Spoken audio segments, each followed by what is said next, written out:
Bonsoir à tous, bonsoir à la Suisse.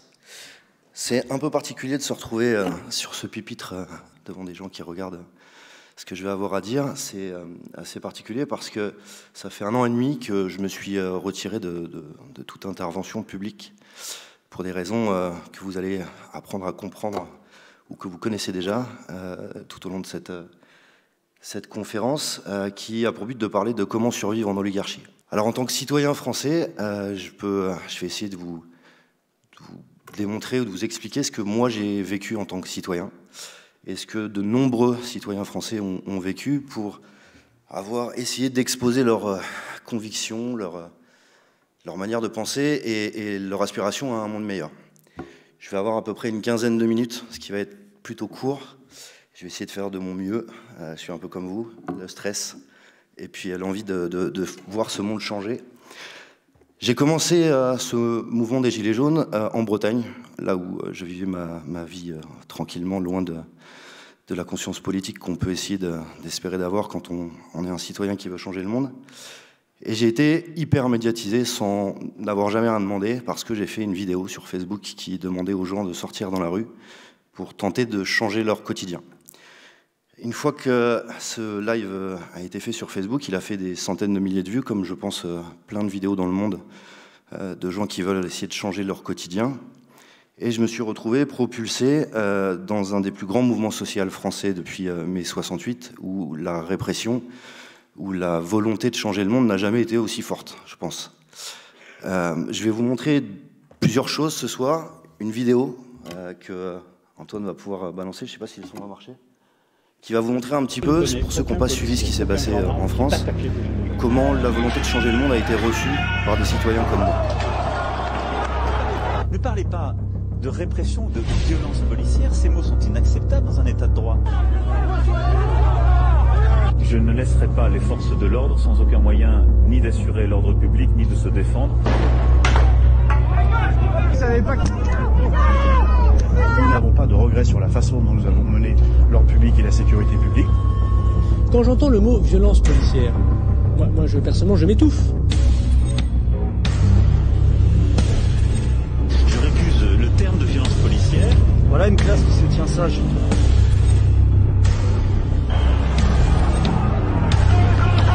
Je veux rendre hommage d'abord aux forces de l'ordre. Nous ne sommes pas dans le même camp, madame. Tu es très cru, mais c'est bien fait pour sa gueule. L'ordre doit être rétabli.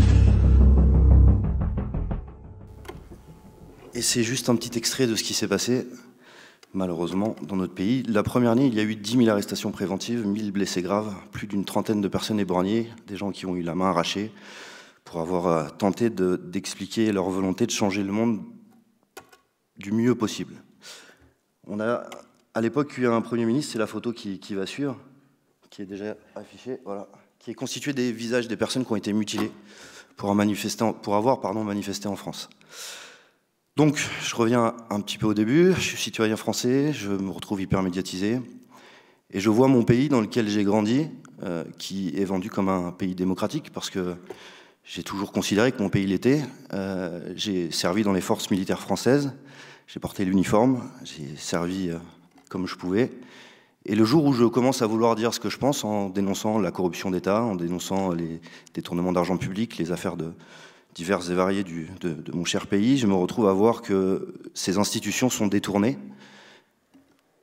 pour donner ce genre de réponse à des gens et en les stigmatisant comme j'ai pu l'être publiquement, en les faisant passer pour des gens antisémites, fascistes, extrémistes, homophobes, sexistes. Et j'en passe et des meilleurs, puisque certaines personnes sont accusées de choses qu'elles n'ont pas faites, à des fins de déstabilisation, de permettre ou d'empêcher leurs paroles d'être écoutables, entendables. Pendant ce mouvement, j'ai eu le plaisir de rencontrer énormément de gens, parce que, contrairement à ce qui a pu être diffusé dans le monde, ce mouvement a réuni toutes les classes sociétales. On avait des médecins, des infirmières, des hommes et des femmes de ménage, des personnes blanches, des personnes de couleur, des personnes de toutes les origines, de toutes les religions, qui étaient dans la rue pour un avenir en commun, pour une volonté de comprendre pourquoi dans un pays comme le nôtre, on n'arrive pas à mettre fin à tout ce genre toutes ces divisions.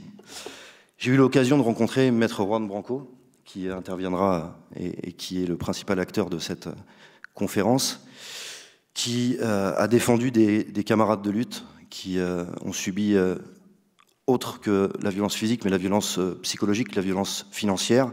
Les amendes sont tombées comme les flashballs à l'époque. Les gens ont été condamnés à des peines de prison. Et Maître Branco, comme beaucoup d'autres avocats, par un collectif à l'époque qui s'appelait Robe Noire et Gilets Jaunes, ont permis à des gens de ressortir lavés de toute accusation, parce que malheureusement, ça a été le cas. La plupart des gens, je dirais une grande majorité, plus de 95%, ont été accusés à tort pour des choses qu'ils n'avaient pas faites, et des motifs complètement futiles, participation à une manifestation interdite, mise en danger de l'État, enfin, tout un tas de choses. Et donc j'ai rencontré Maître Branco à l'époque, qui m'a plusieurs fois sorti de garde à vue, qui a milité avec les Gilets jaunes. J'ai eu l'occasion de voir cet homme dans les gaz lacrymogènes sous les coups de matraque et sur les plateaux de télévision défendant l'intégrité et l'honneur des gens qui étaient dans la rue. Je tiens à le rappeler, l'intégrité et l'honneur des gens qui étaient dans la rue, parce que les gens avec qui j'ai manifesté pendant près de 3 ans sont des gens qui voulaient vivre normalement.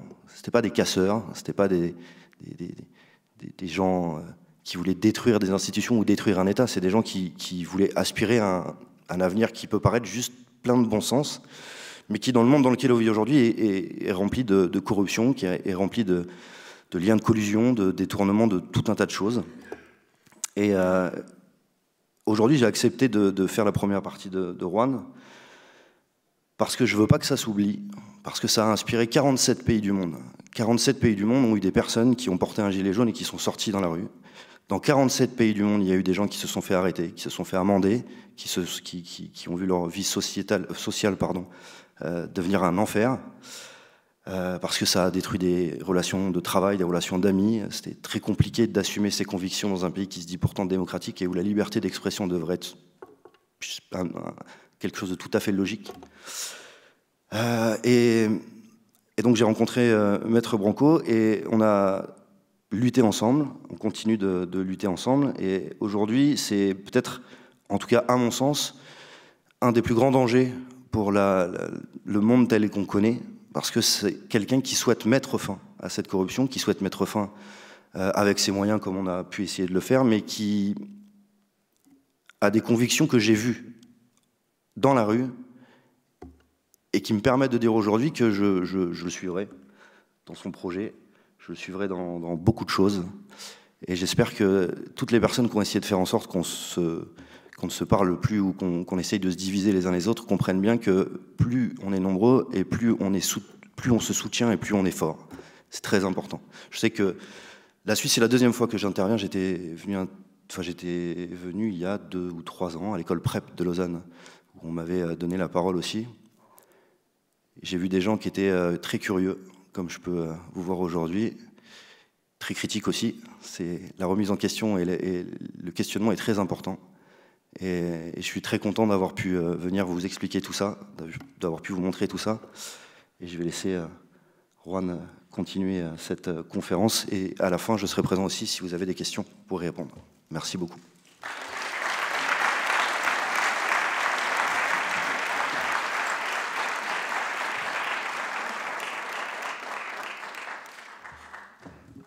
Bonsoir à tous. Merci d'être là.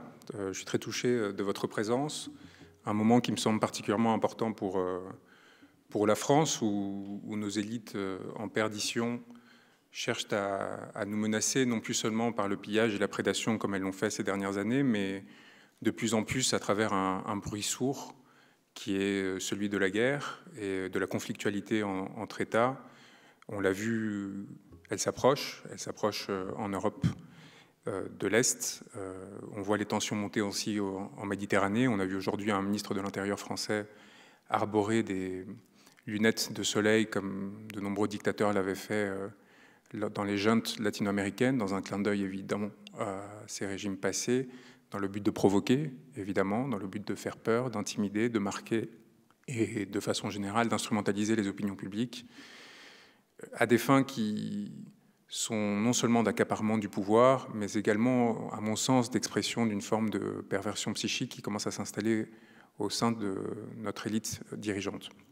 J'ai eu la chance ou la malchance de grandir parmi eux, d'être formé à leur côté, de les connaître pour beaucoup intimement, de ne pas avoir d'inhibition à leur égard et d'avoir une connaissance précise de leur mode de fonctionnement, à la fois intellectuel que humain, et d'avoir la certitude que ces gens nous mènent dans le mur, nous menacent sincèrement et sont prêts à tout pour demeurer au pouvoir et préserver leurs intérêts. Alors c'est une certitude qui s'inscrit évidemment aussi dans les luttes et les engagements dont Maxime Nicole vient de rappeler une partie, et je le remercie d'avoir tenté de raviver la mémoire d'un mouvement qui a été écrasé dans la violence et par le stigmate. Je pense que c'est un terme qui est extraordinairement important, surtout par rapport au thème de notre conférence, la question de la survie en oligarchie, qui appelle peut-être d'abord à définir en quelques mots ce qu'est une oligarchie et pourquoi il est à mon sens évident que la France est un système oligarchique. L'oligarchie, à mon sens, correspond à un système dans lequel un certain nombre de personnes font usage des moyens dont ils disposent, de leur fortune, pour acheter des instruments de propagande, des organes de presse qui, à leur tour, vont leur permettre d'influencer le comportement d'hommes politiques et femmes politiques qui, à leur tour, vont leur donner accès à des ressources d'État. Donc en fait, c'est un système circulaire dans lequel vous devenez riche en achetant votre influence auprès des dirigeants qui eux-mêmes ont une autorité sur l'État, État qui va vous permettre d'accumuler des ressources et de devenir de plus en plus riche et de plus en plus puissant. Elles sont rares en France aujourd'hui, les fortunes qui ne viennent pas directement ou indirectement de l'État. Il y a évidemment, par exemple, les oligarques qui sont liés aux télécoms, des gens comme Xavier Niel, comme Patrick Drahi, comme Martin Bouygues, dont la fortune a été faite en obtenant l'autorisation par l'État d'opérer dans un système oligopolistique, c'est-à-dire où le nombre d'acteurs économiques est très réduit, en l'occurrence les télécoms. Il y a 4 opérateurs téléphoniques en France, longtemps il n'y en a eu que 3, et longtemps auparavant il n'y en avait qu'un, qui était un acteur national, étatique, qui nous appartenait à tous. Et pour des raisons idéologiques et de corruption, on a décidé d'ouvrir à la concurrence ce qui n'était pas un marché, ce qui était un service public, et de le transformer en bien privé. Quand vous êtes 3 ou 4 acteurs qui contrôlez l'accès à un service qui est essentiel pour l'ensemble de la population, les conséquences sont évidentes. Vous allez vous entendre entre vous pour vous assurer de faire des marges et un profit qui vont vous garantir le fait de devenir millionnaire, voire milliardaire. Cet argent-là, il va être tiré sur un pool de consommateurs qui est l'ensemble de la population, parce qu'il est impossible aujourd'hui de vivre sans accès à Internet, sans accès à la téléphonie mobile. Et donc l'État a la possibilité de décider qui peut participer à ce marché, à ce secteur. Et donc, évidemment, vous allez tout faire pour vous assurer que l'État vous offre cette rente qui va vous permettre d'accumuler des centaines de millions d'euros, des milliards. Et la meilleure façon de le faire, dans un système représentatif que l'on dit démocratique, comme l'est celui de la France, eh bien, c'est tout simplement l'information, le contrôle sur l'information. Parce que quand vous votez, ce qui est votre seul pouvoir lorsque vous êtes un citoyen dans un système dit démocratique, votre vote va avoir de la valeur que s'il est bien informé. Si on arrive à vous faire croire qu'un individu a toutes les qualités du monde alors qu'il n'en a aucune, qu'un programme politique va servir vos intérêts alors qu'il ne va servir que les intérêts de quelques-uns, on vous retire le pouvoir qui est le vôtre, de décider de façon éclairée et consensuelle de votre destin et du destin de la collectivité. On vous empêche de devenir citoyen. C'est exactement ce que ces oligarques ont décidé de faire en s'accaparant la quasi-totalité de la presse française, qui d'une part est extraordinairement subventionnée, donc dépendante de décisions prises par les dirigeants politiques qui sont au pouvoir, et par ailleurs dominée par des acteurs privés qui, donc, en ce qui concerne ceux que j'ai mentionnés, Martin Bouygues détient TF1, TMC, donc à la fois TF1, la principale chaîne européenne, mais aussi à travers TMC, une prise de contact avec la bourgeoisie parisienne qui notamment regarde Quotidien régulièrement, tous les soirs, et qui, au profit d'une vision qui supposément défend le divertissement, en réalité les amène à suivre une certaine ligne idéologique, en tout cas à fabriquer une certaine forme de consensus à l'égard de leurs dirigeants. On va avoir Xavier Niel qui, comme il a dit lui-même, achète des canards ou prend des participations dans des canards, donc c'est un terme vulgaire pour parler de presse écrite, pour qu'ils arrêtent de l'emmerder. Et donc il a pris des participations de Mediapart à Bakchiche, en passant par le média récemment créé, l'Informé, qui sont des médias spécialisés dans l'investigation pour s'assurer que jamais il n'enquête sur lui. Et à côté, il a racheté des médias nationaux comme Le Monde, L'Observateur, le Huffington Post, et un certain nombre de médias en ligne, des participations dans Brut et ainsi de suite, de façon à s'assurer que, là encore, on ne s'intéresse pas de trop près à lui. De sorte que la seule fois où Mediapart a fait une enquête sur Xavier Niel assez gentille, Edoui Plenel a fini par admettre qu'il avait reçu un appel rempli d'insultes de la part de Xavier Niel qui lui demandait, en gros, où était passé son investissement. On a ensuite des personnes comme Bernard Arnault qui, lui, ayant commencé sa fortune... Donc ces trois personnes-là dont je vous parlais ont toutes fait leur fortune grâce aux télécoms, donc en gros grâce à l'État, grâce aux faveurs que leur a offertes l'État. Parfois, ça crée des tensions. Xavier Niel était furieux Martin Bouygues était furieux que Nicolas Sarkozy offre à Xavier Niel la possibilité de rentrer dans l'oligopole que je vous décrivais à travers Free. Il ne comprenait pas pourquoi l'ami qu'il avait défendu depuis plus de 20 ans, dont il avait été témoin de mariage et ainsi de suite, lui faisait ce coup qui allait mécaniquement réduire ses profits parce qu'il faisait passer de 3 à 4 le nombre d'opérateurs téléphoniques. Et donc, la part de consommateurs qui allait à chacun d'entre eux allait mécaniquement baisser. Du coup, Nicolas Sarkozy a cherché à se faire pardonner en lui offrant le chantier du tribunal de justice parisien, un chantier à plusieurs milliards d'euros, évidemment surévalué, ce qui lui a permis de se rabibocher un peu avec son ancien ami et donc témoin de mariage. Donc on a ces acteurs qui sont directement liés aux télécoms.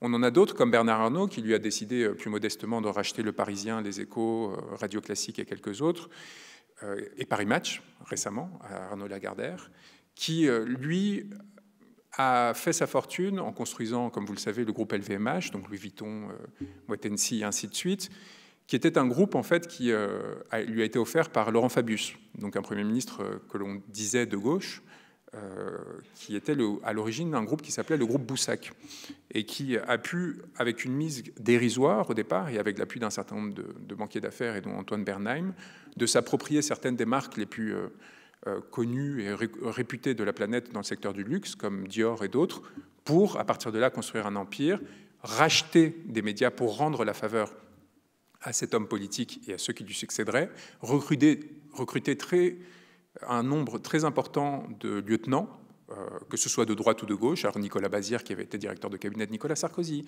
Christophe Girard, qui avait été lui conseiller de Laurent Fabius, afin d'entretenir une forme de caste qui s'assurerait de veiller à ses intérêts. Christophe Girard, évidemment, a été propulsé à la mairie de Paris en charge des affaires culturelles pour s'assurer que les intérêts de LVMH à Paris seraient respectés, dans l'objectif de voler l'image de Paris pour en faire l'image du groupe, comme on l'a vu récemment lors de la cérémonie des Jeux Olympiques, où on a vu pour la première fois de l'histoire, dans une compétition qui est censée être évidemment vouée au bénévolat, c'était l'esprit initial d'un certain nombre de personnes, et notamment de Pierre de Coubertin. On a vu dans la cérémonie d'ouverture des malles Louis Vuitton être affichés comme si de rien n'était, avec les médailles qui à chaque fois étaient présentées dans des coffrets Louis Vuitton et ainsi de suite. Quelque chose qui avait rendu furieux tous les sponsors américains, dont Coca-Cola, qui avait investi des centaines de millions, qui ne comprenaient pas pourquoi ils ne bénéficiaient pas de privilèges similaires. On aurait dû faire des conférences sur l'oligarchie française là-bas pour leur expliquer. Ça leur aurait peut-être donné des techniques de négociation. Donc on se retrouve dans une situation où, d'une façon ou d'une autre, là, le cas le plus récent, parce que tout cela s'épuise, les gens meurent, le père de Arnaud Lagardère, Jean-Luc Lagardère, est mort, le fils était tellement incompétent qu'il a dilapidé en quelques années à un empire familial qui faisait de lui quand même le principal actionnaire d'Airbus. Il est parti avec une mannequin à très haut quotient intellectuel, écumer les soirées de Saint-Tropez et de Majorque, au point où on a fini par le débrancher doucement. Et donc il a fallu le remplacer. Et on s'est retrouvé avec un nouvel acteur, Rodolphe Saadé, alors que pas grand monde connaissait à l'époque. Avant lui, il y avait eu Patrick Drahi, quand même, j'oublie pas. Patrick Drahi, c'est intéressant quand même, parce que ça vous permet de voir à quel point c'est systémique. C'est pas, on ne prend pas des anecdotes les unes après les autres. Vous allez voir comment ça fait.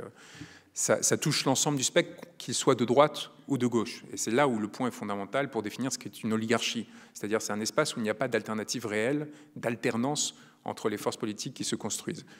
Et donc, avant d'arriver à ce cher Saadé, Patrick Drahi, qui cherche à racheter SFR, et qui appartenait au groupe Vivendi, et qui va demander l'autorisation, parce que c'est comme ça que ça se passe, à Emmanuel Macron, qui était secrétaire général adjoint de François Hollande à l'Élysée, et qui lui dit « D'accord, mais tu dois racheter l'IB et l'Express. Et si tu peux racheter BFM et RMC, ça nous arrangerait. » Évidemment, il le demande en tout écuménisme, mais pas du tout pour en faire les torchons propagandistes qu'ils sont devenus aujourd'hui, s'asseyant sur des décennies de réputation, ou plutôt pillant la réputation que ces médias avaient construit au fil des décennies à travers des journalistes qui étaient engagés et sincères, et en les transformant en pur instrument de pouvoir, notamment sous Emmanuel Macron. Donc Patrick Drahi rachète tout ça, et donc on lui donne l'autorisation de racheter SFR. Il fait licencier 2100 personnes, parce qu'évidemment, il le rachète avec de la dette qu'il avait faite auprès de Goldman, et il faut bien rembourser les intérêts de la dette, et pour rembourser les intérêts de la dette, il faut accroître le taux de profit, et il fallait bien aussi rembourser les investissements dans ces médias qui, systématiquement,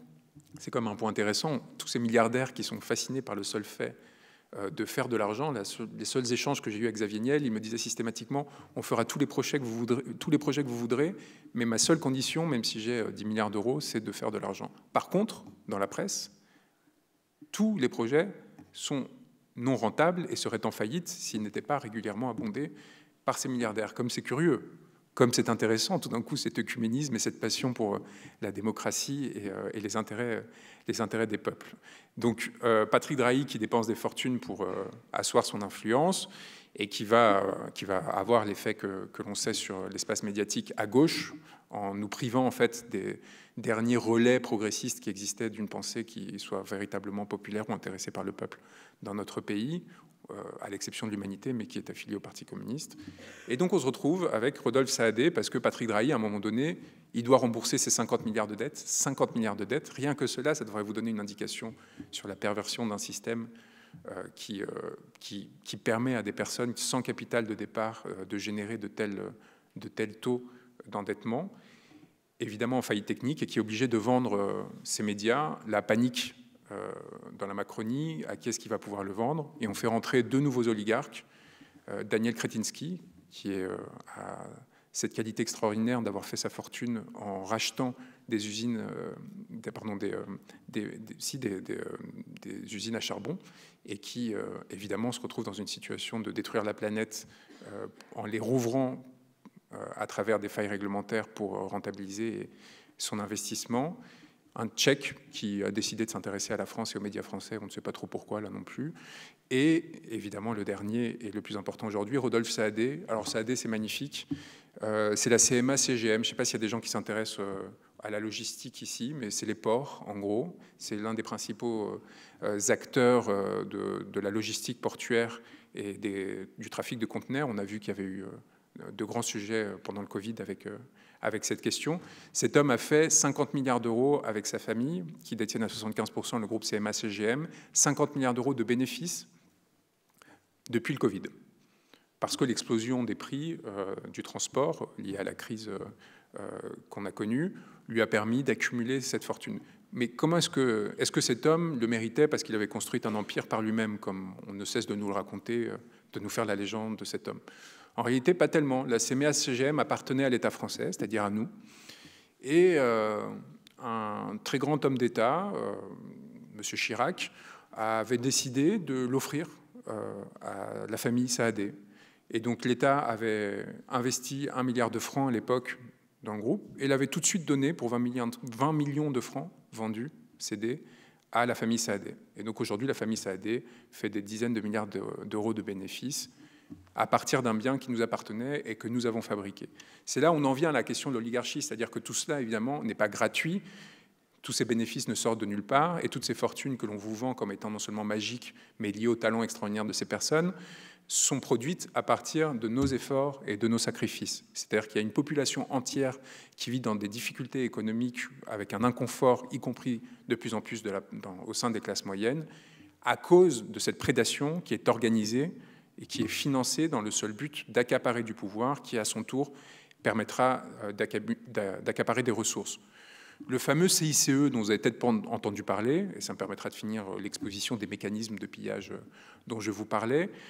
Le CICE, c'est une mesure qui a été adoptée sous François Hollande à l'instigation d'Emmanuel Macron et d'un bienheureux homme politique qui s'appelle Jérôme Cahuzac. Donc tous les deux faisaient le programme politique et économique de François Hollande pendant la campagne.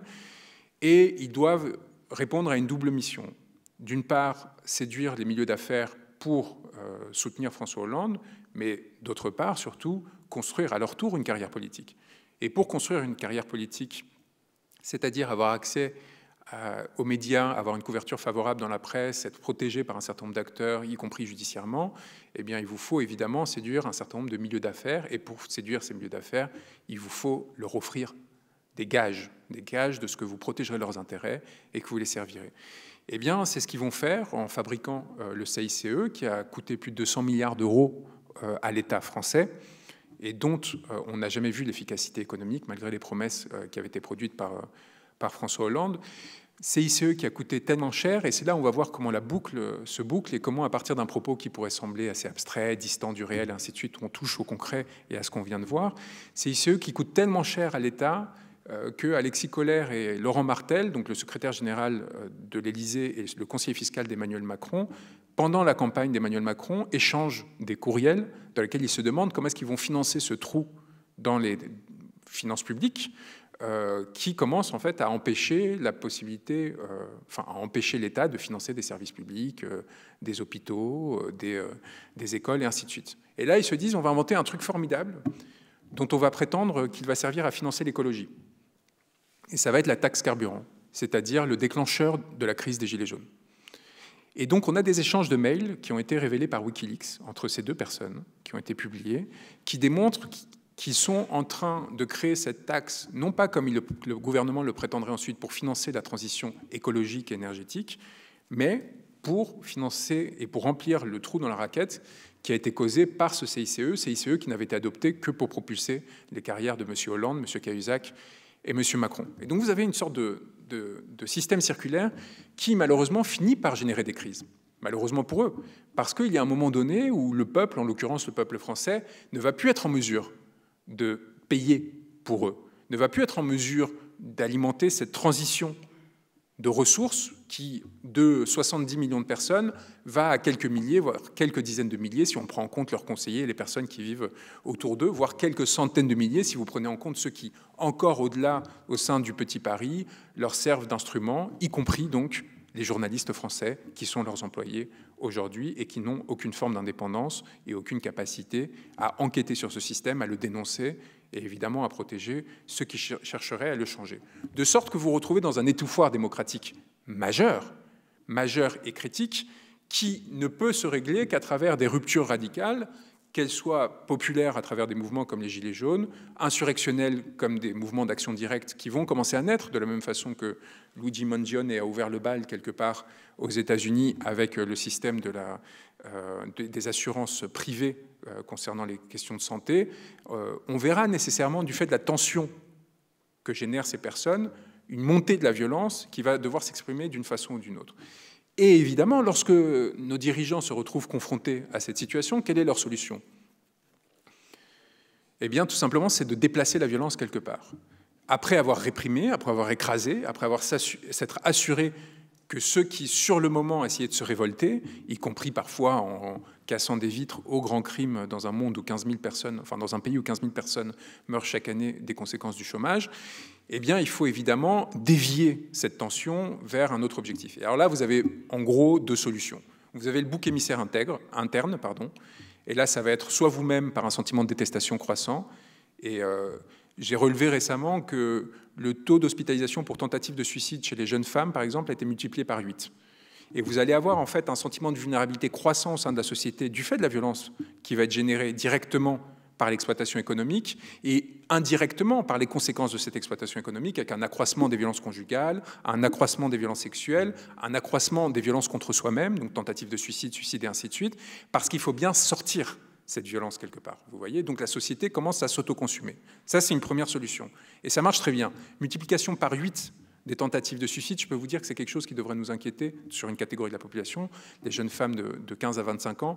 C'est un symptôme gravissime et très significatif. Donc ça, c'est la première forme, en gros, de purgation de la violence. La deuxième, évidemment, c'est le bouc émissaire. Et le bouc émissaire, très généralement et très simplement, c'est la figure de l'étranger. Celui qui est différent, l'autre, celui qui va... Et c'est très intéressant d'avoir vu ce gouvernement avoir tenté de faire de monter des opérations de communication avec Havas et ainsi de suite sur la question du harcèlement. Parce que le harcèlement, c'est typiquement une conséquence de la montée de la violence qui va se projeter sur quelqu'un que l'on va considérer comme étant différent et donc dont on va profiter de la vulnérabilité pour essayer de lui faire du mal. Et donc, en général, ça va se projeter sur des personnes qui ont des caractéristiques qui vont être légèrement différentes de la majorité ou de ce qui est considéré la norme. Et donc, ce gouvernement pitoyable, qui évidemment génère cette violence, qui la génère de façon consciente et volontaire, va en plus essayer de boucler des boucles informationnelles à des fins de communication, en faisant quoi? En instrumentalisant la violence qu'eux-mêmes génèrent, en faisant de l'empathie, en faisant de la caresse, en disant « on va s'occuper de vous, vous inquiétez pas », et en essayant ainsi d'acheter votre consentement et une forme de confiance à leur égard. Je ne suis pas sûr que ça marche, mais bon. Évidemment, l'autre figure par excellence dont je parlais, c'est évidemment l'étranger, sous toutes ses formes. C'est-à-dire qu'on ne parle pas seulement des idéologies racistes qui peuvent se développer, mais plus généralement de tout ce qui va, quelque part, nous apparaître comme une menace par rapport à ce que l'on considère être une norme commune. Et c'est là où, très rapidement, on va basculer du bouc émissaire intérieur au bouc émissaire extérieur, et donc au risque de la guerre. Et c'est aujourd'hui cette phase terminale dans laquelle nous sommes en train de rentrer, c'est qu'une fois que l'on a tenté de déployer la violence sur l'ensemble des catégories de la population qui pouvaient la recevoir, et une fois que cette violence commence à saturer et tout de même à déborder, eh bien, il faut la projeter loin de nous et amener en fait à de la génération de la violence, mais en dehors de notre territoire. Et donc l'hystérisation qui a été mise en place par Emmanuel Macron concernant le conflit russo-ukrainien, ces derniers mois notamment, ou alors en gros il était en train de nous préparer à une entrée en guerre aux côtés des forces de l'OTAN contre la Russie, donc contre une puissance nucléaire, mais aussi, comme je disais, sur la question aujourd'hui algérienne avec ce ministre de l'Intérieur qui cherche à générer une conflictualité qui est évidemment relayée par le Rassemblement national à partir des blessures réelles qui existent issues de la dynamique coloniale qui avait été générée par la Troisième République. On a une coagulation des forces politiques qui n'ont qu'un intérêt, encore une fois, se perpétuer au pouvoir, soigner leur névrose, voire leur psychose à travers leur exercice du pouvoir, et qui, donc, dans cette direction, ne vont pas hésiter à nous jeter, in fine, sur des champs de guerre, si ça peut leur permettre d'y rester. Comme ils sont aujourd'hui sans aucune réponse face aux enjeux fondamentaux de notre temps, comme ils sont sans aucune sincérité ni volonté réelle de régler un certain nombre de problèmes institutionnels que génère leur corruption, comme ils dépendent de ces appareils oligarchiques que nous souhaitons abattre, eh bien, ils se montreront prêts à tout pour le faire, prêts à tous les mensonges et à toute forme de cynisme. Et donc, à partir de là, se pose la question de notre rôle dans cette dynamique. Lorsque j'étais avec Maxime et bien d'autres dans le mouvement des Gilets jaunes, on a eu l'opportunité à plusieurs reprises de rentrer dans des lieux de pouvoir. Alors ça m'est arrivé de façon très directe quand j'étais près du Fenwick qui a détruit la porte de Benjamin Griveaux dans une sorte d'élan de joie un peu alcoolisé, je pense, de la part de ceux qui le conduisaient, mais qui était symboliquement magnifique parce que c'était le porte-parole du gouvernement. Et donc quelque part, quoi de mieux que d'ouvrir les portes du porte-parole du gouvernement, donc ouvrir les portes de la parole d'État à travers un engin populaire symbolisant le prolétariat, comme peut l'être le Fenwick. C'était quand même assez élégant comme geste. Il y a eu d'autres fois auparavant où on s'était retrouvé quasiment aux portes de l'Élysée avec des forces de l'ordre qui reculaient. Et donc la possibilité réelle de rentrer dans l'Élysée était d'ailleurs tellement tangible que la presse nous l'apprendrait plus tard, évidemment toujours un peu tard. Et bien tout simplement, on avait eu un hélicoptère qui avait été prédisposé dans l'objectif d'évacuer Emmanuel Macron si cela devenait nécessaire et de laisser quelque part le peuple français se débrouiller avec le mobilier national et d'en faire probablement un feu de joie. Donc on se retrouve dans une situation où on pouvait et on ne l'a pas fait. Et alors pourquoi est-ce qu'on ne l'a pas fait ? On ne l'a pas fait d'une part parce qu'on ne se sentait pas légitime et que je pense que tous ceux qui se sont retrouvés dans le mouvement des Gilets jaunes s'y sont retrouvés en partie parce qu'ils ne se sentaient justement pas légitimes et qu'ils se morfondaient dans un sentiment de solitude et de désespérance, de violence matérielle qui faisait que leur objectif était de se faire entendre, de se faire voir, de rompre avec le système, mais non pas de prendre le pouvoir. Il n'y avait pas cette ambition d'accaparement qui d'ailleurs génère en nous souvent un grand rejet quand on le voit, on voit telle ou telle politique de passage tout d'un coup vous promettre des monts et merveilles et en gros utiliser la télévision et son accès à la presse comme une façon de se regarder dans le miroir. On n'avait pas cette volonté-là et on était honnêtement très différents. Des anarchistes royalistes, je pense que c'est la première fois de l'histoire de France où on a une forme de réconciliation nationale en contre d'un pouvoir, où on disait tous ces désaccords idéologiques sont secondaires par rapport à la nécessité de reprendre le contrôle sur notre destin. C'était une époque où le gouvernement voulait privatiser je ne sais pas si vous vous souvenez, mais non seulement la Française des Jeux, ils y sont arrivés, mais aussi Aéroport de Paris, pour, disait-il, débloquer 10 milliards d'euros, ce qui était fondamental, on l'a vu. 1000 milliards d'euros de dette plus tard, tout d'un coup, l'urgence qui consistait à brader des biens publics pour obtenir quelques micro% du budget de l'État, nous a donné un grand avantage, c'est-à-dire que désormais nous ne sommes plus dupes. Nous savons exactement pourquoi ils le faisaient. Ils ne le faisaient pas du tout parce qu'ils avaient besoin de cet argent, ils ne le faisaient pas du tout parce qu'ils croyaient sincèrement dans leur idéologie libérale, mais tout simplement parce qu'ils souhaitaient nous piller, enrichir les banques d'affaires qui feraient l'intermédiaire dans ces transactions, et évidemment les actionnaires qui derrière en bénéficieraient, c'est-à-dire toujours les mêmes classes sociales les plus favorisées. Donc on se retrouve dans une situation où le cynisme est absolu, et donc très naturellement les Gilets jaunes commencent à porter un discours politique, parce que contrairement à ce que ces gens pensent, le peuple est intelligent, qui consiste à réclamer des instruments de démocratie directe. Qu'est-ce qu'on fait lorsqu'une classe politique se coagule pour défendre ses intérêts contre celui de son peuple? Eh bien, on crée des instruments pour pouvoir intervenir et leur retirer leur pouvoir. Référendum d'initiative citoyenne, mandat impératif et révocatoire, ce sont des propositions évidentes dont l'objectif est, lorsque vous vous retrouvez face à un homme ou une femme qui veut vous trahir, qui cherche à prendre le pouvoir pour lui et non pour vous, vous ayez les moyens de récupérer votre souveraineté et de lui imposer une décision qu'il voulait prendre contre vos intérêts. C'est une évidence telle qu'on se demande, elle existe partiellement en Suisse, pourquoi est-ce qu'il est si difficile de l'imposer alors même qu'elle a été promise de façon régulière par les pouvoirs en place? Eh bien tout simplement parce que dès le moment que vous avez cet instrument, vous faites s'effondrer très rapidement le système auquel vous appartenez. D'autres propositions évidentes consistent évidemment à interdire à tout organe de presse d'être sous la coupe d'un homme d'affaires ou d'un groupe qui ait des intérêts économiques. C'est-à-dire s'assurer que ce soit les citoyens et des groupes qui n'interviennent que dans le domaine des médias qui soient en mesure de produire de l'information.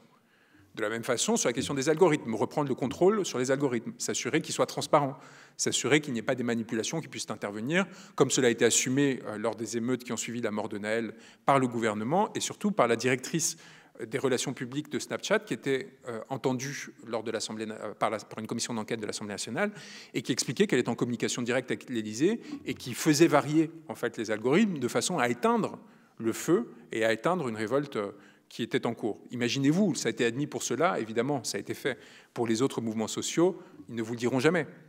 Ils ne vous le diront jamais, vous ne saurez jamais pourquoi tout d'un coup une idée devient populaire ou à l'inverse disparaît dans les tréfonds des réseaux sociaux, de la même façon qu'aujourd'hui, vous ne comprenez pas, si vous ne vous intéressez pas à la fabrique de l'information, pourquoi telle ou telle personnalité ou telle idée deviennent si centrales dans le débat public. En l'occurrence, ce qui est sur le point de créer une crise diplomatique qui pourrait devenir une lourde crise géopolitique avec l'Algérie, nous dit-on, c'est l'expulsion d'un influenceur.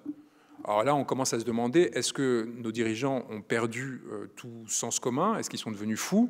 Est-ce que c'est nous qui sommes en train de devenir fous? C'est-à-dire qu'il y a l'expulsion d'un influenceur est en train d'amener à ce que des propositions politiques comme l'interruption de tous les flux financiers entre la France et l'Algérie, quand même des flux financiers qui se comptent en milliards, soient interrompus. Là, en fait, ce à quoi on assiste, c'est à la phase terminale de la société du spectacle et de la consommation, où vous avez Bruno Retailleau, le ministre de l'Intérieur, qui a décidé de faire une opération de communication, qui pensait, avec son coup de menton habituel, régler des problèmes, enfin, gagner en notoriété et donc régler le problème de l'apparence assez détestable qu'il arbore pour une grande majorité des Français, en se saisissant d'un micro-problème qui était en fait quelques fous furieux qui, sur les réseaux sociaux, appellent à toutes sortes de crimes et délits, en organisant une expulsion, en médiatisant une expulsion, parce que vous comprenez, le faire arrêter le juger ne suffit pas pour plaire à une certaine catégorie de la population, selon lui. Il fallait symboliquement le sortir du territoire, l'envoyer sur ses terres. Et évidemment, on voit bien la dimension raciste sous-jacente du discours, c'est-à-dire c'est un étranger qui est la cause du mal en France. On en revient à la logique du bouc émissaire que je vous décrivais tout à l'heure. Ça ne peut être que l'étranger qui commet le péché. Et donc, à partir de cette dynamique, problème, il a face à lui un État souverain qui exige un laissez-passer pour chaque expulsion, et donc il se prend les pieds dans le plat. Et là, au lieu d'admettre l'humiliation, c'est-à-dire une opération de communication mal ficelée, c'est-à-dire son impuissance, son incompétence, évidemment, il va aller dans la fuite en avant. Fuite en avant qui, évidemment, bénéficie de l'embrayage du Rassemblement national, dont on rappellera à nos amis de gauche que, contrairement à ce qu'ils n'ont cessé de prétendre, il n'a pas été créé sur les fondements de la Seconde Guerre mondiale. Pas du tout. L'origine idéologique du Rassemblement national, c'est le traumatisme de la guerre d'Algérie. c'est le traumatisme de la guerre d'Algérie, c'est l'absence de purgation de ce traumatisme national qui a amené toute une partie de la population à rester en fait dans l'ancrage colonial qui avait été proposé par la Troisième République, c'est-à-dire par la gauche. Et donc on se retrouve dans une situation avec un débat de sourds entre la gauche qui joue la partition humaniste, universaliste et ainsi de suite, la droite qui joue sur les blessures coloniales pour essayer d'apprivoiser et d'enserrer une partie de la population dans son discours. Et en conséquence de quoi, eh bien, la rupture potentielle des relations diplomatiques avec un pays souverain qui est quand même important parce qu'il y a 6 millions de descendants d'Algériens en France et que les conséquences peuvent être particulièrement graves si on continue à envenimer cette situation. La réalité sous-jacente, c'est laquelle? C'est qu'on a Emmanuel Macron qui, un peu désespéré de ne plus avoir de protagonisme sur la scène politique française, avait décidé de faire une visite d'État avec plus de 150 illustres membres de notre illustre élite française, dont Jack Lang, dont François-Marie Bagné, qui avait donc escroqué Madame Bettencourt, et ainsi de suite, et qui, pour justifier de ce déplacement extraordinaire, auprès du non moins extraordinaire roi du Maroc, avait décidé de reconnaître unilatéralement, sans consulter personne, la souveraineté marocaine sur le Sahara occidental, ce qui a évidemment provoqué une crise diplomatique immédiate avec l'Algérie, qui a décidé d'activer un certain nombre de relais d'opinion pour s'attaquer à la France, et dont un certain nombre de personnes qui ont commencé à agiter la menace terroriste pour intimider l'État français, et donc vous vous retrouvez avec les mises en scène pitoyables actuelles. Donc vous voyez comment de décisions qui sont en fait le fruit d'intérêts purement personnels, de personnes qui en fait se comportent en monarques, on se retrouve très rapidement avec des conséquences potentielles pour des millions de personnes, et évidemment une instrumentalisation de chacun d'entre nous qui, selon nos affects, vont être plus ou moins sensibles à la question algérienne, plus ou moins sensibles à la question de l'intégration, de l'immigration, et ainsi de suite, et qui vont se voir orientés vers telle ou telle force politique de façon purement manipulatoire.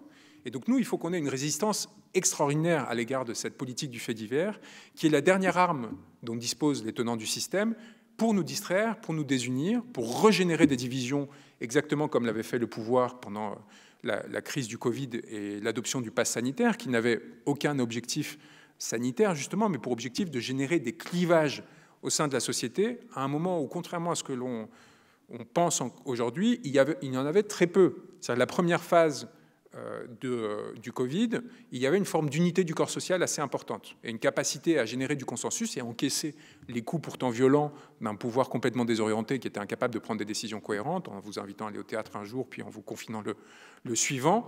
Donc on avait encaissé, et avec le pass sanitaire, tout d'un coup, cette violence qui commençait à monter à l'égard de qui?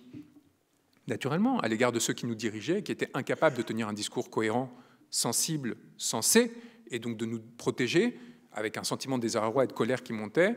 Eh bien, on a trouvé ce qu'on appelle, avec la théorie du nudge en communication, la capacité à faire clivage, c'est-à-dire à travers le pass sanitaire, à contraindre les populations de telle sorte qu'elles commencent à se détester entre elles, qu'elles commencent en fait à se reprocher mutuellement les unes de suivre les instructions du pouvoir, les autres de ne pas le faire et menacer leur santé. Et dans cette agitation et cette division, évidemment, une perte d'énergie extraordinaire qui les a protégés pendant un temps, mais qui a eu des conséquences dramatiques, y compris en termes de santé psychique pour de nombreux de nos concitoyens. Et donc, évidemment, dans cette disposition, eh bien, qu'est-ce qu'il faut faire? Il y a plusieurs options. On peut attendre que l'histoire se fasse. On peut attendre qu'il y ait des résurgences spontanées de mouvements similaires à ceux des Gilets jaunes et qu'une fois encore, on arrive à les prendre de court. Ça n'arrivera pas. Je vais vous donner un exemple que je tire de mon expérience d'avocat qui avait fait grand bruit à l'époque. C'était une citoyenne du Nord qui avait été arrêtée, Valérie Minet, parce qu'elle avait fait un post où elle comparait, sur Facebook, où elle comparait Emmanuel Macron à une poubelle, dans mon souvenir. Je ne sais pas si vous vous souvenez de cette histoire qui avait fait scandale, où elle s'était fait arrêter à 6 h du matin, placée en garde à vue pendant 48 heures pour un post qui était censé être injurieux contre Emmanuel Macron. À l'époque, on avait eu droit à tous les cris d'orfraie de la part de tous nos gentils militants qui croient encore que nous sommes en démocratie, la LDH et ainsi de suite, qui se préoccupaient de l'atteinte aux droits humains. Toute la bourgeoisie elle-même était inquiète parce qu'elle commençait à voir que ça commençait à trembler. Et donc on avait réussi un peu à avoir une unité autour de cette personne liée à cette inquiétude de l'arbitraire qui commençait à s'accroître au sein de notre pays. La réalité, c'est qu'il ne s'agissait pas du tout d'un geste de la part d'un monarque effrayé ou frustré de ce qui avait pu être dit à son sujet.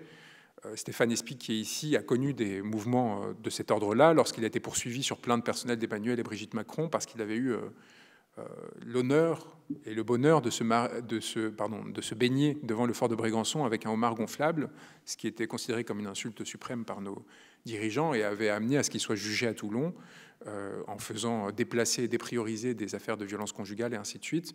Je ne sais plus pour quel motif on avait obtenu la nullité des procédures. Donc ça arrive. En l'occurrence, Valérie Mérès était beaucoup plus pernicieux et en fait beaucoup plus inquiétant. Au moment des Gilets jaunes, nos services de renseignement viennent d'être organisés par Nicolas Sarkozy. Réorganisation qui a amené à la fusion des renseignements généraux et d'un certain nombre d'autres instances au sein de la DGSI. La DGSI, c'est un joyeux foutoir, avec la crise du terrorisme qui s'abat sur nous on pourrait revenir aussi sur les origines de cette crise et la responsabilité de nos dirigeants dans le fait que la France était particulièrement frappée. On le fera peut-être plus tard. On se retrouve dans une situation où la France, l'État français, est aveuglé par rapport au mouvement d'opinion de sa population. Il continue de suivre, comme d'habitude, les syndicats, les partis, quelques opposants déjà remarqués, mais ils ne prennent plus du tout le pouls du territoire. Et donc, ils sont pris par surprise par le mouvement des Gilets jaunes. Ils ne l'ont pas vu venir. Et ils sont dans un effet de rattrapage qui fait qu'on avait toujours un coup d'avance sur eux. Leçon prise de cet événement, il y a une réorganisation structurelle de l'ensemble de ces services, une repriorisation sur la surveillance de ce qu'on appelle en population générale, et on va avoir en fait une identification de l'ensemble des personnes qui ont participé à ces mouvements, une intensification de la surveillance sur les réseaux sociaux, de façon que Valérie Mérès va être arrêtée, comme l'admettra le procureur pendant la procédure, pour une raison très simple. Le mouvement des retraites de lutte contre la réforme des retraites commençait à naître, et ils avaient décidé de l'arrêter préventivement parce qu'elle avait été l'une des principales figures des Gilets jaunes, pour s'assurer qu'un message serait envoyé sur la zone où elle exerçait son influence, afin qu'il ne sorte pas dans la rue. Et donc on se retrouve avec des arrestations préventives sur des motifs fallacieux, en l'occurrence un post Facebook qui aurait été insultant contre le président de la République, et on a une indignation qui va être dirigée sur l'apparence, sur la surface. On n'arrête pas quelqu'un parce qu'il insultait le président, oui, merci, enfin quand même, et on la décale pour faire oublier, évidemment, l'enjeu réel qui est d'intimider, qui est de préventivement s'assurer que ces gens ne sortent pas. Et donc, en fait, il y a eu ce ciblage, de sorte que toutes les personnes qui ont pris des risques, qui sont exposées dans les mouvements sociaux successifs qui ont eu cours ces dernières années, sont en fait sous les radars et se feront arrêter ou intimider à la moindre tentative de réinaugurer un geste citoyen de cet ordre. C'est ce qui arrive aujourd'hui dans les Outre-mer, où il y a une stratégie de judiciarisation systématique des mouvements de révolte. J'ai eu à accompagner des gens en Guadeloupe, en Martinique, et on voit ce qui se passe aussi en Nouvelle-Calédonie avec les Kanaks.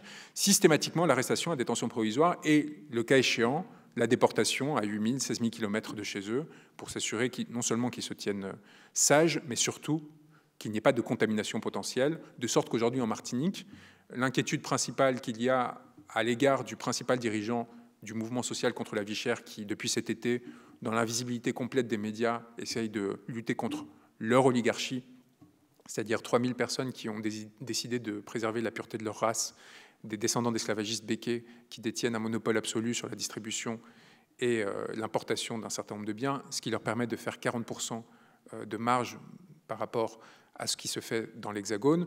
Eh bien, la principale préoccupation de la population, c'est qu'on déporte dans la France hexagonale le dirigeant de ce mouvement social qui a été évidemment arrêté et placé en détention provisoire pour avoir réclamé exactement la même chose que demandaient les Gilets jaunes, c'est-à-dire simplement un peu plus d'équité dans ce monde. De sorte que dans des territoires comme celui-ci, lorsque je vais rencontrer ces militants et qu'ils me demandent quelle est la solution, je leur dis soit on arrive à créer une opération politique un peu extraordinaire qui fasse que contre les mainstream, on arrive à générer une candidature à une élection présidentielle qui pourrait arriver de façon anticipée ou en 2027, et c'est ce qu'on est en train de préparer, soit il va vous falloir prendre les armes.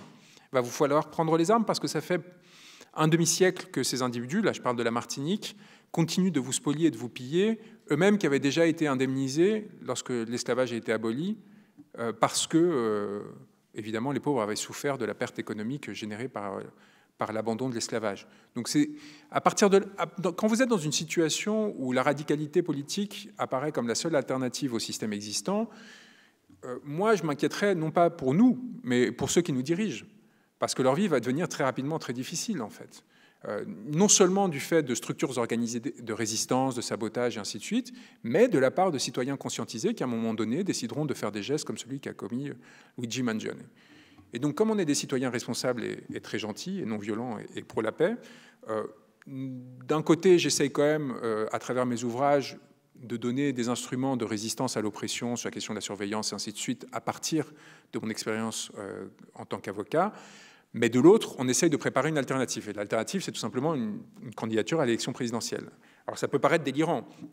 Ça peut paraître délirant parce que quand on vous a présenté le système que je vous décris, on n'a parlé que d'une partie du problème. Il y a aussi la question du financement, des 20 à 40 millions d'euros que dépensent chaque année les politiciens pour se présenter, parfois grâce à l'aide de certains dirigeants politiques très recommandables étrangers comme Muammar Kadhafi, comme on est en train de le voir grâce à la chronique judiciaire que nous offre de façon à peu près aussi constante que Plus belle la vie Nicolas Sarkozy depuis quelques mois. On a une situation où vous avez à la fois un problème de visibilité et donc de capacité à faire passer vos idées dans l'espace public, à la fois une capacité financière qui est obérée parce que vous n'allez pas faire, en défendant le peuple, le tour des milieux d'affaires pour récolter des milliers d'euros par soirée en organisant des dîners privés, comme l'a fait Emmanuel Macron pendant 2 ans, pour vous présenter à l'élection. Ou alors, je peux vous assurer que celui qui sera élu en fonctionnant comme cela n'aura pas à cœur de défendre vos intérêts. Et évidemment, à partir de l'absence de visibilité et de moyens, la capacité à nous lier, c'est-à-dire à nous réunir, à nous voir, et à partir de là, organiser des actions communes qui nous permettent de diffuser nos idées à l'échelle horizontale. Et donc, face à cette triple contradiction, on a un avantage énorme. C'est qu'on a des maîtres, les maîtres principaux aujourd'hui de notre ère, n'en ont pas grand-chose à faire de la France et de l'Europe. Il y en a un qui commence à s'y intéresser de plus en plus, c'est Elon Musk. Il a choisi son camp.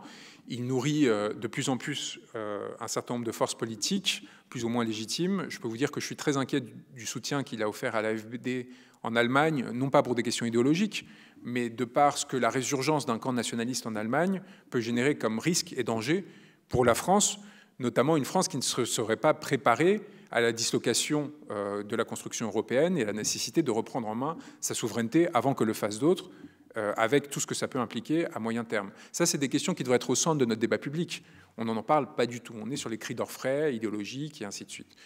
Passons. Donc on a Elon Musk qui a quand même généré une forme de nettoyage algorithmique en proposant son code ouvert sur la question de ce qui est favorisé ou pas sur Twitter, ce qui nous permet quand même d'avoir une idée de la façon dont on peut utiliser l'instrument, ce qu'on arrive à faire de façon assez efficace. On a les autres, Mark Zuckerberg et Evan Durance, qui était le patron de Snapchat, qui, eux, sont dans une disposition de pure soumission au pouvoir politique états-unien, donc ils feront ce qu'on leur demande. On l'a vu avec Mark Zuckerberg qui a décidé de complètement changer, virer sa cutie à la veille de l'intronisation de Trump pour son 2e mandat, et qui a décidé de complètement changer les règles de modération. Tout ça, en fait, ça peut générer des effets d'opportunité dont on peut se saisir. Emmanuel Macron l'a très bien compris. Il est dans un rapport de séduction très ambivalent avec Elon Musk, c'est-à-dire qu'il essaye de l'attaquer un peu, et le lendemain, il dit « Non, mais ça serait quand même bien qu'on se voit », parce qu'il a un peu peur, évidemment, des conséquences que tout cela pourrait avoir. Avec Zuckerberg, il n'a pas réussi à tisser des liens, mais avec le patron de Snapchat et aussi celui de Pavel Durov, qui, je le rappelle, est quand même otage de la France, encore aujourd'hui, le fondateur de Telegram, ne pensez pas que c'est un très gentil juge en charge de la lutte contre la pédophilie qui a effectivement pris l'initiative de faire arrêter le fondateur de Telegram en France. Je veux bien qu'on soit naïf, mais il y a un moment où il faut qu'on commence aussi à se détacher des récits que l'on tente de nous vendre. Cet homme, s'il est aujourd'hui interdit de sortir du territoire français et sous contrôle judiciaire sur notre territoire, il est évidemment pour des raisons politiques. Savoir quelles sont ces raisons politiques et quels étaient les intérêts d'Emmanuel Macron au moment de le faire arrêter, ça appartient au domaine de la spéculation, et c'est là où on doit être très attentif, parce que dans les mécanismes de survie que l'on doit mettre en œuvre à l'égard de l'oligarchie, l'un d'entre eux est d'être extraordinairement rigoureux et attaché à la vérité, parce que tout ce qu'on fait quand même doit avoir un sens au-delà de la défense des intérêts de la souveraineté de notre pays, de notre peuple, et l'un d'entre eux, c'est quand même nous différencier de ces individus qui ont prospéré sur le mensonge et la manipulation. Pourquoi ? Parce que c'est l'arme de ceux qui n'ont rien, la vérité. Lorsque vous êtes intègre, lorsque vous savez que vous n'avez rien à vous reprocher et qu'on ne peut pas rendre visible des manipulations que vous mettriez en œuvre parce que vous n'en avez pas commises, ça crée une différence fondamentale avec celui qui sait ou qui pense qu'on ne peut pas rendre visibles ces manipulations parce qu'il a le contrôle sur les appareils de pouvoir et l'information. Je vais vous donner un exemple personnel un peu anecdotique, mais puisqu'on ne cesse d'en parler dans l'espace public, je pense que ça a du sens. Vous savez, mon cher ami Gabi a lancé tout un programme politique parce qu'il n'avait pas grande idée, et surtout parce qu'il ne savait pas comment, dans le système actuel, se démarquer de ceux qui nous dirigent, décidé de lancer toute une campagne sur le harcèlement. Et donc, il a eu l'extraordinaire idée, qui lui a été probablement soufflée par je ne sais quel conseiller en communication, de fonder cette campagne contre le harcèlement. Et la fondation qu'il a créée à 35 ans, c'est sa première initiative privée depuis qu'il est devenu adulte, c'est très bien, son premier emploi, je le félicite, a décidé de le fonder sur un storytelling qui consiste à dire que lui-même aurait été victime de harcèlement quand il était enfant, ce qui évidemment n'est pas du tout indécent de la part d'un enfant de l'école alsacienne qui étale ses grandes souffrances alors qu'il a grandi dans un des milieux les plus privilégiés qui soit. Et donc, Gabriel Attal, pour le dire, pour s'en justifier, essaie de prétendre qu'il aurait subi un harcèlement homophobe, parce que tant qu'à faire, instrumentalisons plusieurs causes en même temps. Dès qu'on s'est lancé là-dessus, on ne va pas s'arrêter.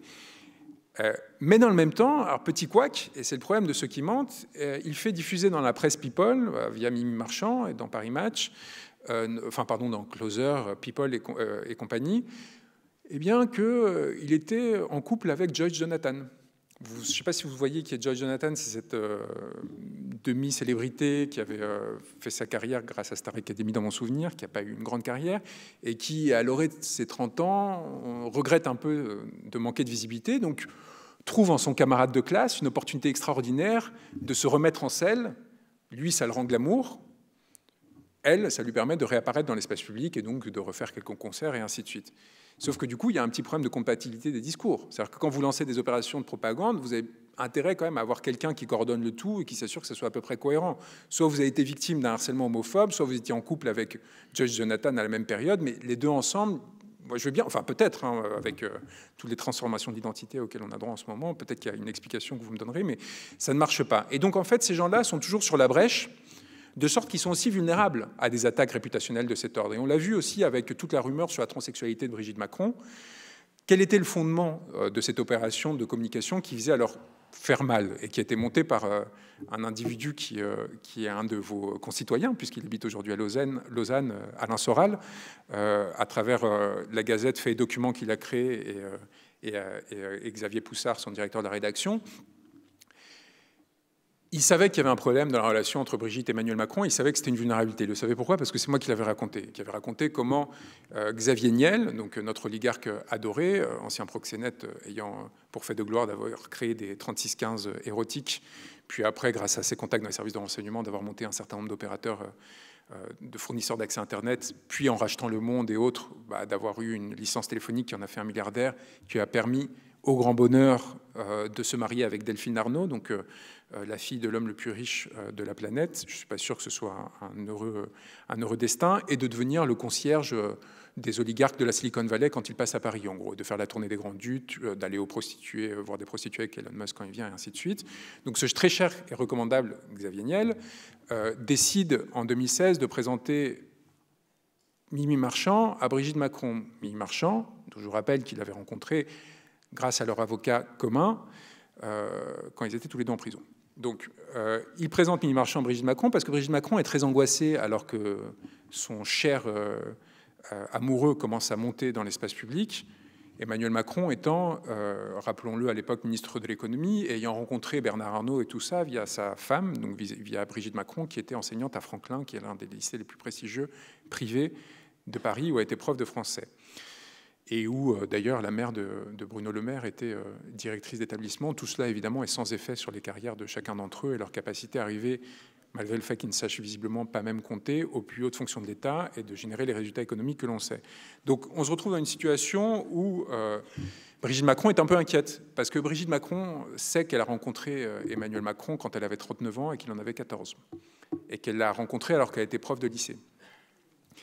Et elle ne sait pas quoi faire avec ça. Et elle est très embarrassée parce qu'elle sait qu'elle est partie d'Amiens avec lui pour fuir l'opprobre qui avait été généré dans la bourgeoisie auquel ils appartenaient mutuellement. Lui, fils de prof de médecin, elle, fils d'industriel dans la chocolaterie, de cette relation qui, en fait, est techniquement une relation qui auraient pu être réprimés pénalement pour des faits de pédocriminalité.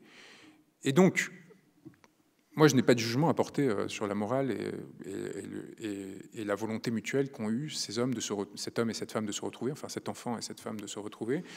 Mais je comprends l'angoisse qui a pu saisir Brigitte Macron, qui, du coup, ne trouve pas meilleure idée que de s'en ouvrir au très probe Xavier Niel, qui lui-même lui présente donc Mimi Marchand, ancienne trafiquante de drogue et proxénète, elle aussi, ayant été retrouvée avec 500 kg de hashish dans un camion, et du coup étant allée en prison pour cela.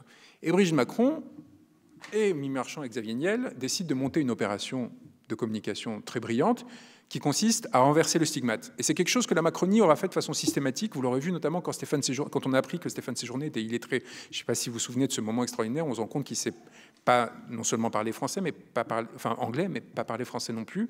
Et qu'on se dit que c'est un peu gênant que cet homme soit devenu ministre des Affaires étrangères, qui requiert a priori un art du verbe et de la parole qui lui manquait de façon douloureuse. Eh bien, tout d'un coup, vous avez vu dans la presse People émerger des articles disant « Non, mais il est dyslexique ». Non, mais c'est pas bien de se moquer de lui. C'est dyslexique. La dyslexie, c'est difficile. Et d'ailleurs, il va peut-être créer une fondation pour la dyslexie. Enfin, qu'importe que la dyslexie soit un rapport à l'écrit et pas à l'oral. Bon, c'est des détails là encore, comme le harcèlement homophobe. Enfin, bon, ça permet de passer l'obstacle. Vous voyez, l'objectif à chaque fois, à travers le mensonge, à travers l'instrumentalisation d'une cause noble, de dévier l'attention, dévier le tir et de se permettre de continuer à avancer. Et donc, je vous parlais de Stéphane Séjourné parce qu'ils vont faire exactement la même chose pour Brigitte et Emmanuel Macron. On a un problème, pas un petit problème, en termes de relations publiques. C'est pas ce qu'ils font dans leur intimité ne nous concerne pas. Comment est-ce qu'on le renverse? Eh bien, en fait, on va surimprimer, survisibiliser leur relation en la romantisant. Et donc, ça va plus être 14 et 39 ans, ça va être 16, 16 et demi et 34. Et tout d'un coup, d'un fait qui aurait pu en effet générer un certain débat, qui aurait peut-être dû générer un certain débat, on se retrouve avec quelque chose qui va en gros être configuré pour générer l'attention et le désir chez la ménagère de plus de 50 ans, comme il les qualifie, en gros les lecteurs de Paris Match et de la presse People. Et donc cette instrumentalisation, évidemment, elle va générer un retour de bâton à un moment. Et ce retour de bâton, c'est le moment où des gens encore plus cyniques et méchants que vous décident de dire « tu veux jouer ? On va jouer ». Brigitte s'appelait Jean-Michel. Et alors là, évidemment, d'abord, j'imagine la perplexité de l'Élysée, des services com de l'Élysée qui s'attendaient à beaucoup de choses, mais pas à celle-ci, qui disaient « Ok, comment est-ce qu'on gère ce truc ?» et qui doivent, du coup, en fait, parce qu'ils ont mis eux-mêmes l'intimité de ces gens dans l'espace public, trouver une riposte. Évidemment, alors ils essayent tout. On a quand même eu Brigitte Macron sur un JT de TF1 à dire « Je ne suis pas un homme », j'aime beaucoup. On a Emmanuel Macron, pareil sur TF1, le jour des droits de la femme, dire « Quelle a été votre plus grande blessure ? Les rumeurs sur ma femme ». Je dis « Bon, d'accord, ok ». Et on se retrouve maintenant, quand vous n'avez plus d'arguments, que vous sentez que ça ne prend pas, qu'est-ce que vous faites ? Vous faites arrêter les types. Et donc ils ont fait arrêter, non pas Alain Soral et Xavier Poussard, pour des raisons qui nous échappent ou pas, mais le pauvre créateur de Zoé Sagan, qui est un compte parodique sur Twitter, qui du coup, évidemment, avait vu la chose, et enfin, comme l'abeille vers le miel, s'était dit, mais c'est merveilleux, parce que c'est quelqu'un qui fait de la satire et de la parodie sur toutes les intimités et les jeux de pouvoir au sein de nos élites. On se rappelle comment elle décrivait les soirées 3 MMC de Gabriel Attal et de Louis Jubelin. Moi, elle racontait des histoires d'amour que j'aurais eues avec les princesses Bourbon. Bon, bref, il nous apportait un peu de joie. On décide à 6 h du mat d'envoyer la PJ parisienne, le faire arrêter, placer en garde à vue pendant 48 heures pour lui dire maintenant, Coco, et évidemment de faire fermer ses comptes sur les réseaux sociaux. Tu vas payer pour l'œuvre collective de votre cher concitoyen.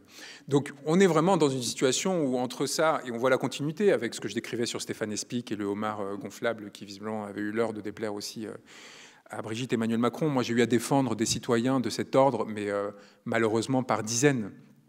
Des dizaines de personnes qui avaient droit à des plaintes personnelles de Gérald Darmanin parce qu'il y avait une caricature qui a été postée en commentaire d'un post sur un groupe Facebook. Je veux dire, vous imaginez, vous êtes ministre de l'Intérieur et vous allez porter plainte au commissariat du 8e arrondissement parce qu'il y a une caricature qui vous a déplu sur un commentaire d'un post d'un groupe Facebook. C'est quand même un peu douloureux de voir dans quelle misère ces gens pataugent ou dans quel narcissisme poussé à l'extrême. C'est-à-dire qu'ils ont un ego qui est relativement fragile et qui devrait nous inquiéter, encore une fois, dans leur capacité à défendre nos intérêts. Donc, phase terminale à la fois psychique, personnelle, relationnelle, politique, économique et sociale, et donc la nécessité de provoquer une subversion qui ne peut passer si on rentre dans le jeu institutionnel, non pas par le droit, et ce que j'ai fait toutes ces années comme avocat, parce que non seulement c'est très usant, mais ils finissent par vouloir vous radier. Alors moi, c'est extraordinaire, j'ai eu le droit là, à 170 pages de saisine disciplinaire aux fins de radiation définitive, notamment parce que j'avais utilisé une enveloppe noire dans mes correspondances avec un procureur, ce qui, je cite, serait de nature à être interprété comme une approche hostile et inquiétante. Et j'aime beaucoup parce qu'ils font de la littérature dans leurs initiatives, hostile et inquiétante. Et donc, quand on rentre à ce niveau de parodie très soviétique, finalement, dans le rapport à l'oppression auquel on est confronté, là, on parle de choses sérieuses, mais quand je dois sortir un intellectuel comme Kémy Séba, des géoles de la DGSI, où il encourait 30 ans de prison pour atteinte aux intérêts fondamentaux de la nation parce qu'il fait des posts sur Facebook et qu'il organise des manifestations, je peux vous dire qu'au bout des 72 heures, quand on a enfin réussi à le sortir, alors qu'on lui avait promis la détention provisoire, on a respiré un bon coup. On a respiré un bon coup et cet homme n'a pu remettre les pieds en France. Donc il y a le drôle et il y a le moins drôle. Et il y a surtout la déduction que l'on doit en tirer, c'est-à-dire que si l'on souhaite la justice dans un monde comme le nôtre, il va nous falloir le pouvoir. Heureusement ou malheureusement, il va falloir que l'on cesse d'avoir des pudeurs de gazelle, pour parodier mon ancien client Jean-Luc Mélenchon. Il va falloir qu'on s'organise de façon populaire et transversale par rapport au clivage artificiel qu'on a généré au sein de cette société, pour les sortir de là. Là, je ne parle pas seulement d'Emmanuel Macron et de ses ministres, mais de ceux qui les ont fabriqués et qui cherchent à tout prix à fabriquer les suivants pour se protéger, et à travers l'adoption des instruments que l'on décrivait, référendum d'initiative citoyenne et ainsi de suite, redonner au peuple la capacité à prendre en main son destin et s'assurer qu'il ne soit pas utilisé à des fins malveillantes, parce que la France reste la 8e puissance mondiale, une puissance nucléaire, et est capable non seulement de faire beaucoup de mal à son propre peuple, mais aussi à d'autres populations, notamment si elle était impliquée dans les projets auxquels le promet Emmanuel Macron. Et peut-être que je finirai là-dessus. On est échappé à l'été 2023 à une guerre. Et cette guerre, c'était une guerre qu'Emmanuel Macron voulait organiser. Il avait créé une coalition diplomatique à cette fin contre l'État et la population la plus pauvre du monde. Cette population, c'est la population nigérienne. Au motif d'un coup d'État, c'est vrai que les Français n'aiment pas les coups d'État, on en a à peine financé encore récemment au Gabon, il avait décidé, en fait, pour reprendre le contrôle sur les ressources en uranium de ce pays, il avait décidé de créer une coalition internationale, un peu comme celle qu'il avait proposée à ce cher Benjamin Netanyahou pour commettre les massacres qu'il commettrait, mais cette fois au Niger. Et donc on se retrouve dans une situation où, à force de jouer à des jeux dangereux, on finira un jour peut-être par se retrouver dans un embrayage similaire à celui qu'on a connu à la veille de la Première Guerre mondiale, et de ne plus vraiment avoir de quoi rire. Et donc la nécessité de se préparer à la fois politiquement, à travers la constitution d'une force populaire, mais aussi à toute autre alternative, et notamment la nécessité à un moment de rentrer dans un rapport de résistance face à ce régime, ne devient plus une question d'idées, mais une question de survie vitale pour nous et pour nos enfants. Et c'est là où les choses redeviennent sérieuses, et après la triste comédie du pouvoir que je viens de vous décrire, il faut que l'on commence à s'interroger sérieusement sur le rôle que l'on aura à jouer, chacun d'entre nous, alors vous en Suisse peut-être moins directement, quoique, à quel rôle on devra jouer justement pour éviter cette issue dramatique qu'ils nous promettent et qui sont prêts à tout pour nous infliger.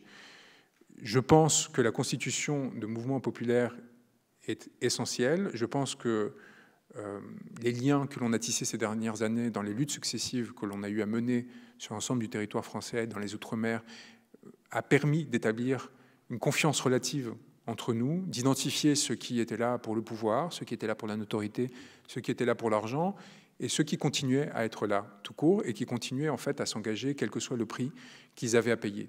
Mais si l'on ne s'organise pas rapidement, eh bien ce sera la mort.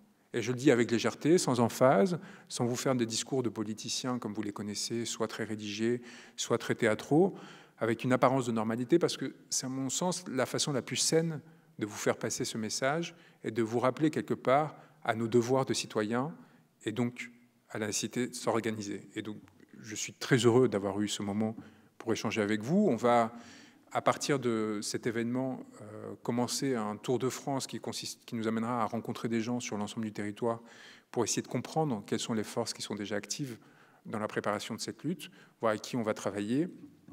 j'ai pris une approche assez modeste qui consiste à aller voir d'abord ce que le système adore appeler les petits candidats. Des gens comme Jean Lassalle, comme Jacques Cheminade, les rencontrer déjà pour comprendre comment ils ont réussi à se présenter, qu'est-ce qui les a amenés à vouloir se présenter en ayant peu de chance d'y arriver, et quelle perspective ils pourraient dresser qui fasse que nous puissions nous appuyer sur leur expérience pour réussir là où ils avaient échoué. On a évidemment à côté, et c'est peut-être la chance que j'ai aujourd'hui, d'avoir eu une telle visibilité et un tel soutien aussi au sein du système oligarchique avant de m'en débrancher, qu'ils continuent à être préoccupés de nous et à considérer qu'ils sont dans l'obligation de parler de nous pour essayer de nous détruire. Parce que nous ignorer ne suffira pas. Donc il y a eu toutes les initiatives dont Maxime a parlé de façon pudique, mais je pense qu'on peut en parler clairement, les accusations de viol, d'agression sexuelle, d'homophobie, de complotisme en toutes sortes, d'instrumentalisation diverses de causes et ainsi de suite. C'est-à-dire que toutes les attaques réputationnelles et judiciaires qui ont pour objectif de vous éteindre, les tentatives de radiation du barreau et ainsi de suite, ça c'est la première phase. Enfin, c'est la deuxième phase, parce qu'elle suit la première qui consistait tout simplement à essayer de vous faire disparaître. Quand ils n'y arrivent pas, ils essayent de vous détruire, socialement, symboliquement. Et il y a ensuite la troisième phase qui est tout simplement la menace. La menace, la coercition, c'est ce qui m'est arrivé, et les opérations de barbouzerie, c'est ce qui m'est arrivé en Mauritanie, lorsque j'ai été enlevé par des agents des services de renseignement, cagoulé, menotté, envoyé à la Direction générale de la Sûreté nationale, donc la police politique du régime, et après 2 jours pendant lesquels l'Élysée n'était évidemment pas du tout informé de ce qui se passait, transféré au Sénégal, parce qu'évidemment le régime mauritanien se permettrait en pleine initiative de transférer un avocat français dans un pays où on le voulait arrêter pour terrorisme, attentat et complot, parce que c'était le régime allié à Emmanuel Macron qui à l'époque dominait, que nous défendions des opposants. Donc cagoulé, envoyé, menotté de l'autre côté de la rivière, du fleuve Sénégal, après avoir été amené à la capitale, à Nouakchott, et dans des pick-up banalisés, transférés jusqu'à me faire placer en détention où ils espéraient se débarrasser de moi. Pas de chance, nous ne sommes pas eux. Et pas de chance, les gens sont sensibles au sort de personnes qui ont été du côté des plus vulnérables et du plus fragiles de la société. Et le mouvement populaire qui se levait à ce moment-là pour me sauver et pour me sortir de cette prison où j'encourais la perpétuité, et ce qui a déterminé à la fois l'Élysée et à l'époque Macky Sall, le président du Sénégal, à me faire libérer par miracle, et à me permettre d'être aujourd'hui parmi vous. Et je me souviendrai toute ma vie du moment où, dans cette prison, où il y avait 250 prisonniers dans 50 mètres carrés, où ils ne pouvaient pas s'allonger. Lorsque l'une des personnes qui avait une radio est venue me voir au 2e jour pour me dire « Ne t'inquiète pas, tu es sauvé », on vient d'entendre sur RFI que les Gilets jaunes avaient commencé à préparer une manifestation et annoncer une manifestation pour obtenir ta libération. C'est-à-dire qu'au Sénégal, ce qui semblait important pour un Sénégalais, ce n'était pas la déclaration d'un tel ou d'un tel, du barreau, ou ainsi de suite, c'était les Gilets jaunes. Les Gilets jaunes comme expression dernière de ce que la France pouvait produire de plus universel, de plus digne et de plus représentatif du peuple. Et que dès le moment pour eux où les Gilets jaunes commençaient à se mobiliser, le peuple allait céder. C'était peut-être idéaliste ou romantique, mais la réalité, c'est que l'ensemble des efforts combinés de tous ceux qui, à ce moment-là, n'ont pas accepté l'inacceptable, m'a sauvé. Peut-être qu'il y aura d'autres obstacles à mesure que l'on gagne en puissance et à mesure que notre capacité à les inquiéter ne passe plus par notre capacité à publier ou à défendre des personnes qu'ils voudraient écraser, mais tout simplement à, effectivement, eux, les faire détenir, emprisonner et sortir du pouvoir dans lequel ils se sont installés. Eh bien, à ce moment-là, il faudra, d'une part, savoir qu'il vous appartiendra d'être à notre côté, et d'autre part, si jamais ils réussissaient, à prendre le relais. Parce que la force de ce que l'on essaye de construire, et c'est peut-être le mot de conclusion, elle repose sur le fait que nous sommes très nombreux et que tous les instruments que j'ai à ma disposition pour comprendre et me confronter à ces individus sont des instruments que je vous transmets en permanence, à travers ces conférences, à travers les livres, à travers les interventions sur les réseaux sociaux, et que cet immense effort de synthèse, de production, qui fait que je ne suis pas devenu un vulgaire trafiquant d'informations comme le sont les journalistes aujourd'hui en France, c'est-à-dire des gens qui utilisent les informations auxquelles ils ont accès pour en publier certaines et en garder d'autres afin de gagner du pouvoir. ce sacrifice partiel que je fais a pour vocation de vous donner cette force, de vous donner cette capacité à conscientiser à votre tour un certain nombre d'autres individus et à un moment donné de vous retrouver en position de résistance et de prendre le relais sous une forme qu'il vous appartiendra de décider et dont on a essayé de théoriser et de mettre en... Dans comment faire une guillotine, on a fait par exemple une liste de tous les endroits qu'il faudrait prendre dans le cas où une révolte populaire qui recueillerait l'assentiment de la majorité de la population intervenait en France. Et les moyens qu'il faudrait mettre en œuvre à cette fin. Et si je n'ai pas été arrêté, c'est pour une raison très simple en publiant cet ouvrage. C'est parce qu'il m'avait déjà fait un compromat. C'est parce qu'il m'avait déjà accusé de viol. Et qu'en fait, en m'accusant de viol, la dernière chose qu'il pouvait faire et qu'il devait faire, c'était de me politiser, c'est-à-dire de me poursuivre pour des raisons politiques et donc de démontrer qu'il y a une persécution et qu'il y a une réelle capacité à leur faire du mal. L'accusation de viol qui a été utilisée contre Julian Assange, qui a été utilisée contre Ousmane Sonko, donc cette personne qui dirigeait l'opposition sénégalaise que j'ai représentée et pour laquelle j'ai été emprisonné et qui aujourd'hui est devenue Premier ministre parce qu'elle a réussi à vaincre ces forces-là. L'accusation de viol, elle est excellente parce que d'une part, elle touche à quelque chose qui est évidemment au cœur de nos priorités, qui est la lutte contre la violence, quelle qu'elle soit, et en particulier la violence qui détruit l'intimité, qui détruit la capacité à aimer, c'est-à-dire exactement ce pourquoi on s'est engagé, et parce qu'elle dépolitise, et parce qu'elle effraie, et parce qu'elle isole, et parce qu'elle massacre. Et donc, à partir de l'expérience du passé et de l'instrumentalisation successive sur des dossiers aussi sensibles de cette question, on a vu naître une résistance qui est paradoxale et dangereuse, parce qu'elle peut ouvrir à l'impunité.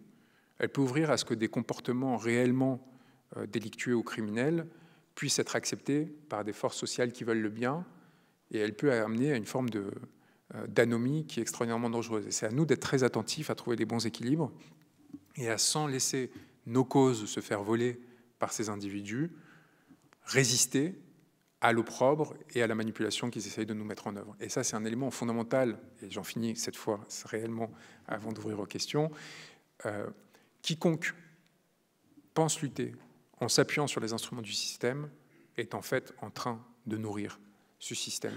Quiconque lutte en s'appuyant pour se faire sur les informations qui sont produites par des organes oligarchiques ou par un système judiciaire qui est complètement à la main des personnes qui nous dominent, quiconque prend comme référence ces données-là pour s'attaquer à l'un des siens est en train de faire le jeu de l'ennemi.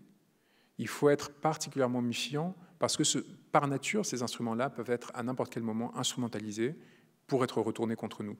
Et c'est une leçon que le féminisme, par exemple, avait compris dès les années 70.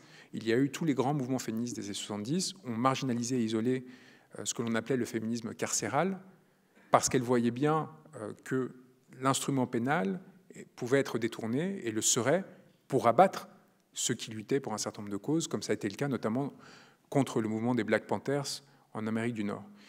Et le problème, c'est que la mémoire des luttes est précaire. La mémoire des luttes est précaire parce qu'on n'a pas d'argent, parce qu'on n'a pas d'institutions, parce qu'on n'a pas le contrôle sur l'éducation qui fait qu'on peut transmettre notre expérience, notre histoire, les leçons qu'on en a tirées, et qu'eux l'ont. Et donc leur capacité à nous faire oublier, à très court délai, la façon dont un certain nombre d'instruments ont été utilisés et retournés contre nous, eh bien, leur permet d'asseoir leur pouvoir. Et c'est là où la fenêtre qui nous est ouverte avec les réseaux sociaux et ainsi de suite, les plateformes internationales qui ont que faire de l'orientation politique et pour un petit pays comme la France ou la Suisse, nous offrent une petite fenêtre. On ne sait pas combien de temps elle durera, elle est déjà manipulée, insuffisante, mais pour tenter d'avancer quelques pions et de résister et de survivre dans ce système oligarchique dans lequel nous sommes aujourd'hui insérés. Voilà, je vous remercie et merci encore de votre présence, de vous être déplacé, d'avoir eu ma curiosité.